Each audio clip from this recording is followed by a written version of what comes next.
बहुत समय पहले राजा वीरेंद्र नाम का एक प्रतापी राजा था। उसके राज्य में धन दौलत सेना और वैभव की कोई कमी नहीं थी, लेकिन राजा को अपने ज्ञान पर बहुत घमंड था।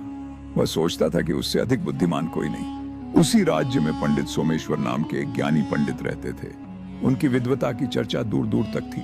राजा ने एक दिन दरबार में पंडित को बुलाया और कहा, पंडित जी, सुना है आप बहुत ज्ञानी हैं। अगर आप सच में इतने बुद्धिमान हैं तो मुझे बताइए, संसार में सबसे मूल्यवान चीज क्या है? पंडित सोमेश्वर मुस्कुराए और बोले, महाराज, संसार में सबसे मूल्यवान समय और सद्बुद्धि है।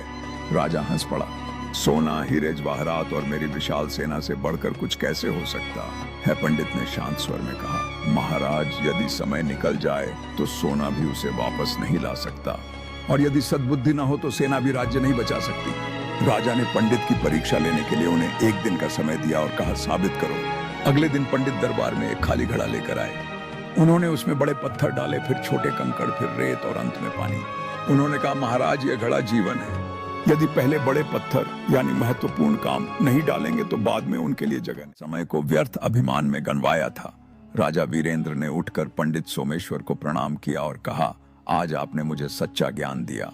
धन और शक्ति से बड़ा ज्ञान और समय का सही उपयोग है। उस दिन के बाद राजा ने विनम्र होकर राज्य चलाया और राज्य पहले से भी अधिक समृद्ध हो गया। राजा वीरेंद्र ने अपने राज्य के हर कोने में जाकर प्रजा की समस्याओं को समझा। उनके चेहरे पर एक नई चमक थी, जैसे वह सच्ची सेवा का अर्थ समझ चुके थे। राजा ने हमेशा के लिए ये प्रण लिया कि वह सिर्फ धन और शक्ति नहीं, बल्कि ज्ञान और लोगों की भलाई पर ध्यान केंद्रित करेंगे।